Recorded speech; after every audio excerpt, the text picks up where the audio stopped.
Hello guys, welcome back to our YouTube channel. तो इस video के अंदर हम डिस्कस करेंगे क्लास 10th का चैप्टर नंबर 2 पॉलिनोमियल्स, जिसकी एक्सरसाइज 2.2 का क्वेश्चन नंबर फर्स्ट का फिफ्थ पार्ट है हमारे पास में टी स्क्वायर माइनस 15। यहाँ पर करना क्या है, आपको find the zeros of the following quadratic polynomials. ये क्वाड्रेटिक पॉलिनोमियल्स आपको गिवन है, इसका आपको जीरोस फाइंड करने हैं और रिलेशनशिप को भी आपको वेरीफाई करना है। रिलेशनशिप क्या होता है हमारा जीरोस एंड कोएफिशिएंट के बीच में, ये भी आपको करना है।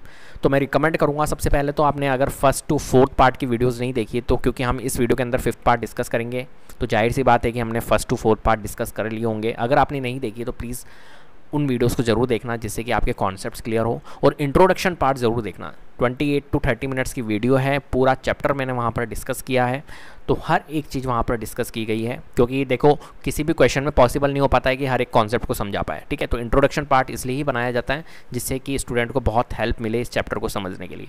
तो प्लीज़ आप उन वीडियोज़ को जरूर देखना, इंट्रोडक्शन पार्ट ज़रूर देखना, जिससे कि आपको बहुत हेल्प मिलेगी कॉन्सेप्ट को समझने के लिए, ठीक है। अब यहाँ पर देखिए, यहाँ पर हमें फिफ्थ पार्ट को डिस्कस करना है। तो फिफ्थ पार्ट है हमारे पास में टी स्क्वायर माइनस 15। क्या है हमारे पास में? टी स्क्वायर माइनस 15, ठीक है। तो देखिए यहाँ पर टी स्क्वायर माइनस 15 एक क्वाड्रेटिक पॉलिनोमियल है, ठीक है। और क्वाड्रेटिक पॉलिनोमियल कैसे पता लगाते हैं? क्योंकि जिसकी डिग्री 2 होगी वो क्वाड्रेटिक पॉलिनोमियल होगा, जिसकी डिग्री 1 होगी वो लीनियर पॉलिनोमियल होगा। यहाँ पर देखिए डिग्री कितनी है? 2 है। 2 मीन्स ये क्या है हमारा? क्वाड्रेटिक पॉलिनोमियल्स, ठीक है। डिग्री मीन्स आपको पता है ना क्या होता है? Highest power. पॉलिनोमियल में हर एक टर्म की अपने को हाईएस्ट हमारे को पावर देखनी होती है, और पॉलिनोमियल्स की जो हाईएस्ट पावर होगी वही इसकी डिग्री होती है। यहाँ पर देखिए टी की पावर 2 है, यहाँ पर टी की पावर क्या होगी बताओ? कांस्टेंट टर्म के पास में टी की पावर क्या होती है? कांस्टेंट टर्म के पास में जो वेरिएबल की पावर होती है वो क्या होती है? तो आप बोलोगे कांस्टेंट टर्म के पास में वेरिएबल की पावर 0 होती है, ठीक है। ये हमेशा ध्यान रखना। कैसे 0 होती है? क्योंकि फॉर एग्जांपल x की पावर अगर 0 है तो वो आंसर क्या बन जाएगा हमारा? 1, ठीक है। और 1 को मल्टीप्लाई कर अगर 15 से करूँगा तो 15 ही तो आएगा, सिंपल सी बात है। तो किसी भी कांस्टेंट वैल्यू की अगर हम पावर की बात करें, ठीक है, वेरिएबल की पावर की बात करें, आप ऐसा मत कहना कि 15 के पास में कौन सा वेरिएबल है सर। जी बिल्कुल है। यहाँ पर कौन सा पॉलिनोमियल, इस पॉलिनोमियल में कौन सा वेरिएबल वर्क कर रहा है? टी वेरिएबल वर्क कर रहा है। मतलब यहाँ पर भी टी है, लेकिन टी की पावर जो है ना वो 0 है, ठीक है। क्यों? क्योंकि 15 इंटू टी की पावर 0 जो होगा वो क्या हो जाएगा? 1 हो जाएगा। तो 15 इंटू 1 क्या होगा हमारा? 15, ठीक है। टी की पावर 0 है, इसलिए यहाँ पर टी मौजूद नहीं है, ठीक है। क्लियर है बात? समझ में आ रही है? तो यहाँ पर इस पॉलिनोमियल में डिग्री क्या है? 2 है। डिग्री 2 है, इसका मतलब ये क्या है? क्वाड्रेटिक पॉलिनोमियल है। अब क्वाड्रेटिक पॉलिनोमियल को अपने को सॉल्व करना है। तो क्वाड्रेटिक पॉलिनोमियल को हम कैसे सॉल्व करते हैं? आपको पता है हम यूज़ करते हैं वहाँ पर मिडिल टर्म स्प्लिटिंग। किसका यूज़ करते हैं? मिडिल टर्म स्प्लिटिंग का।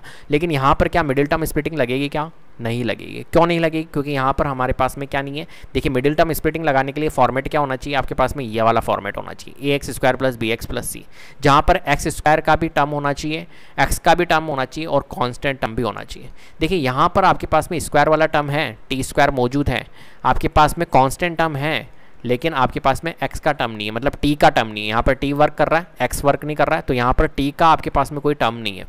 क्लियर है? तो यहाँ पर हम क्या नहीं लगाएंगे? Middle term splitting. Middle term splitting कहाँ लगेगी? जहाँ पर ये पूरा फॉर्मेट होगा, ठीक है। अब यहाँ पर हम क्या कर सकते हैं? देखिए, तो यहाँ पर आपने एक आइडेंटिटीज पढ़ी होगी, ए स्क्वायर माइनस बी स्क्वायर पढ़ा है, ठीक है। अब कैसे अनुमान लगाओगे आप कि यहाँ पर सर ए स्क्वायर माइनस बी स्क्वायर ही कैसे लगेगी? आपको तो, आप तो टीचर हो, है ना, तो आपको तो पता है, बट हम स्टूडेंट हैं, हम कैसे पता लगाएंगे कि एग्जाम में अगर ऐसा क्वेश्चन आ जाएगा तो यहाँ पर यही लगाना है? देखिए, सब कुछ प्रैक्टिस के ऊपर है। आप जितने प्रैक्टिस करोगे क्वेश्चंस की, आपको खुद ब खुद एक्सपीरियंस होने लग जाएगा कि हाँ यार, ये क्वेश्चंस अपने को इस टाइप से क्रैक करना है, इस टाइप से हैंडल करना है।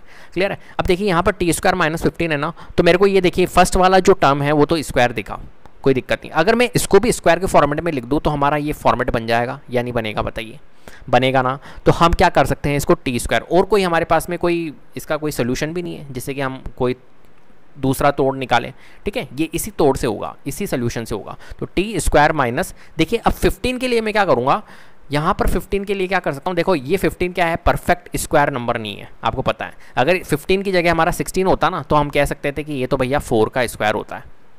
क्लियर है? लेकिन ये 15 तो भैया नॉन परफेक्ट वैल्यू है स्क्वायर के अंदर। तो हम क्या कर सकते हैं? इसको बना सकते हैं रूट 15 का होल स्क्वायर बना सकते हैं, क्योंकि मुझे पता है रूट 15 का होल स्क्वायर जो होगा वो क्या होगा? 15 ही होगा।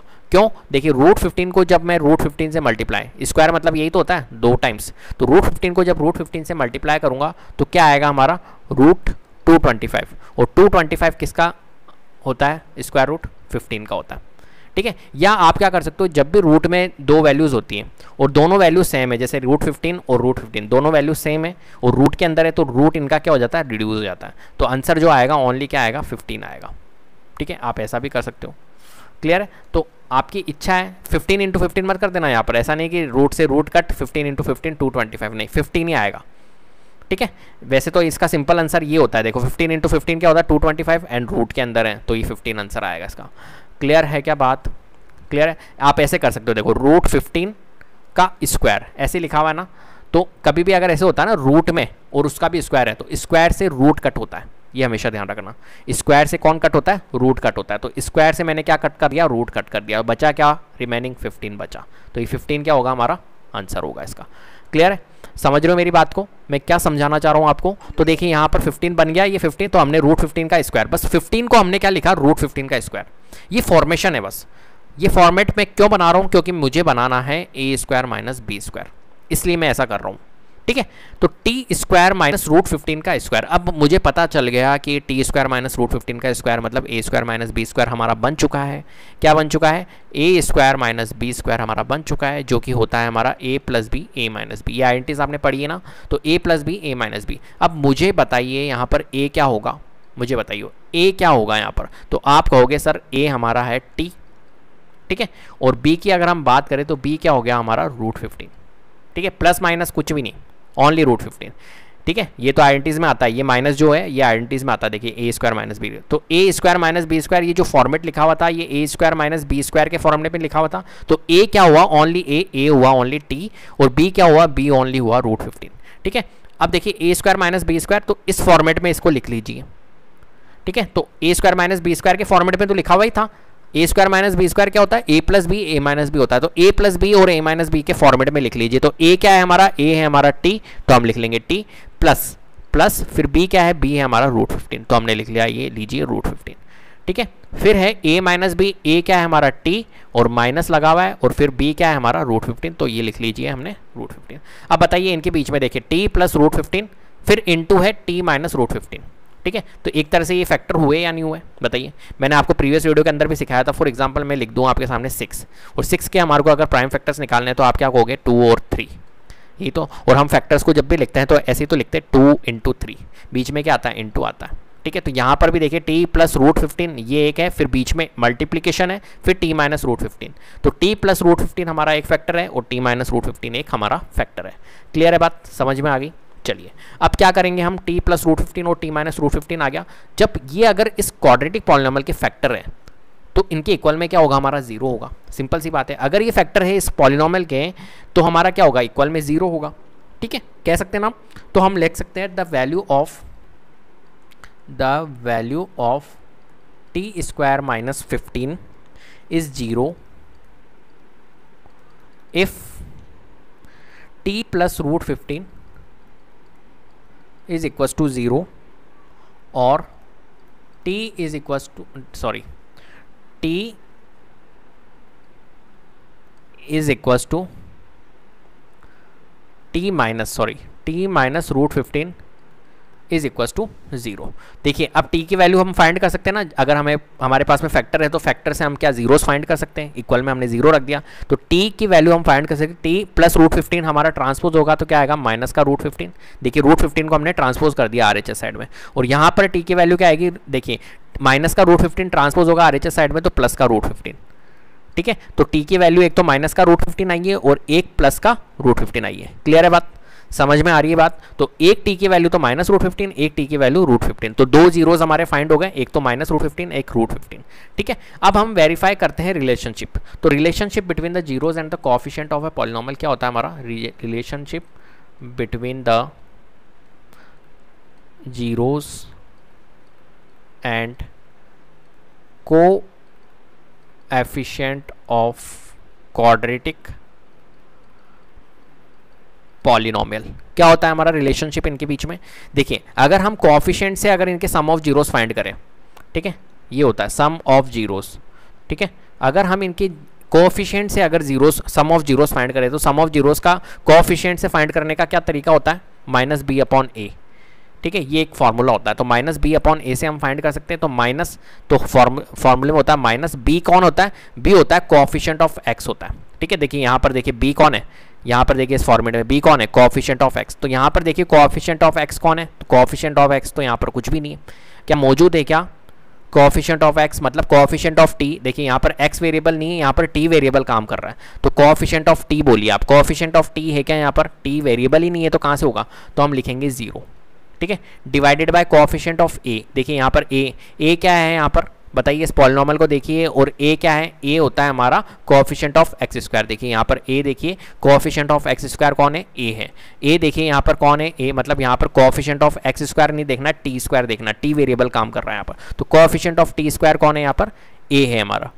ठीक है, अब यहाँ पर देखिए ए कौन है हमारा, यहाँ पर टी स्क्वायर के आगे कुछ है क्या, नहीं है। टी स्क्वायर के आगे जब कुछ ही नहीं है तो 1 है, समझ रहे हो, किसी भी वेरिएबल के आगे। फॉर एग्जांपल मैं लिखता हूँ टी, तो टी के अगर मैं बोलूँ कोएफिशिएंट ऑफ टी बताइए, टी के आगे कुछ भी नहीं है ना, तो 1 है। और अगर मैंने लिखा 3t, तो कोएफिशिएंट ऑफ टी क्या हुआ, 3 है। ठीक है, तो डिफॉल्ट क्या होता है हमारा, डिफॉल्ट होता है 1, ये बात ध्यान रखना किसी भी वेरिएबल के आगे। तो कोएफिशिएंट ऑफ टी स्क्वायर कौन है, 1 है। अब आपको पता है माइनस 0/1 क्या होगा हमारा, आंसर 0 ही आएगा, सिंपल सी बात है। ठीक है, आंसर क्या आएगा हमारा, 0 ही आएगा। ठीक है, अब देखिए यहाँ पर ये तो था हमने कोएफिशिएंट से निकाला था। अब हम निकालते सिंपली कैसे, जीरोस को देखकर, जो हमारा माइनस का √15 है और √15 है, इनको डायरेक्टली हम क्या करवाते हैं, सम करवाते हैं। तो अगर हम बोले एक रूट तो हमारा अल्फा है और एक बीटा है, ठीक है, अल्फा प्लस बीटा अगर हम करवाते हैं, मतलब सम ऑफ जीरोज ही करवा रहे हैं, एक रूट को हमने लेट कर लिया, एक अल्फा है एक बीटा है। ठीक है, तो हम इनको अगर सम करवाते हैं, जीरोस को अगर हम सम करवाएं, तो देखिए एक जीरोस तो हमारा माइनस √15 है, तो हमने लिखा माइनस √15। ठीक है, और सम करवा रहे हैं मतलब बीच में प्लस लगाएंगे, और एक जीरोस है हमारा √15। बताइए √15, एक माइनस √15 और प्लस का √15, ये दोनों क्या हो जाएंगे हमारे, कट हो जाएंगे। तो आंसर क्या आएगा हमारा, 0 ही तो आएगा। तो देखिए यहाँ पर भी हमारा क्या आ रहा है, 0 आ रहा है, यहाँ पर भी 0 आ रहा है। तो आप वेरीफाई कर पा रहे हो, ठीक है, कि जीरोज और कोएफिशिएंट के बीच में क्या रिलेशनशिप हो रहे हैं। देखिए सम ऑफ जीरोज हम कोएफिशिएंट को देख के भी निकाल सकते हैं, जो कि निकाल रहे थे हमने जीरोज को थोड़ी देखा था, हमने ओनली कोएफिशिएंट से हमने इनके सम ऑफ जीरोज निकाले थे, क्योंकि हमें रिलेशनशिप पता था इनका, माइनस b/a से हम निकाल सकते हैं सम ऑफ जीरो। और देखिए जीरोज हमें गिवन है माइनस √15 और √15, इनसे भी हमने क्या निकाला, सम ऑफ जीरोज निकाला, ये हमको निकाल के बताया। ठीक है, अब सिमिलरली ऐसे ही हम प्रोडक्ट ऑफ जीरोज निकालते हैं। तो देखिए प्रोडक्ट ऑफ जीरोज हम कैसे निकालेंगे, तो प्रोडक्ट ऑफ जीरोज निकालेंगे c/a से, ठीक है, बाय यूजिंग कोएफिशिएंट निकाल रहा हूँ मैं। तो c क्या होता है हमारा, कांस्टेंट टर्म होता है। यहाँ पर देखिए कांस्टेंट टर्म क्या है, कांस्टेंट टर्म है हमारा माइनस का 15, और a कौन है, a होता है कोएफिशिएंट ऑफ एक्स स्क्वायर। यहाँ पर t स्क्वायर है, तो कोएफिशिएंट ऑफ t स्क्वायर कौन है, मैंने आपको बताया था अभी, जिसके आगे कुछ ही नहीं होता है, वो क्या होता है, उसका 1 होता है। ठीक है, तो -15/1 क्या होगा हमारा, माइनस का 15, क्या आएगा हमारा, माइनस का 15। अब हम सिंपली वैसे कर लेते हैं डायरेक्टली, तो अल्फा इंटू बीटा अगर हम करेंगे, तो अल्फा इंटू बीटा, देखिए यहाँ पर माइनस √15 है। ठीक है, एक तो 0 ये है और एक 0 ये है, इनको डायरेक्टली हम मल्टीप्लाई करवा देते हैं। तो माइनस का √15 को अगर हम मल्टीप्लाई कराएं प्लस के √15 से, ठीक है, मल्टीप्लाई करवा रहा हूं मैं, तो देखिए क्या होगा बताइए।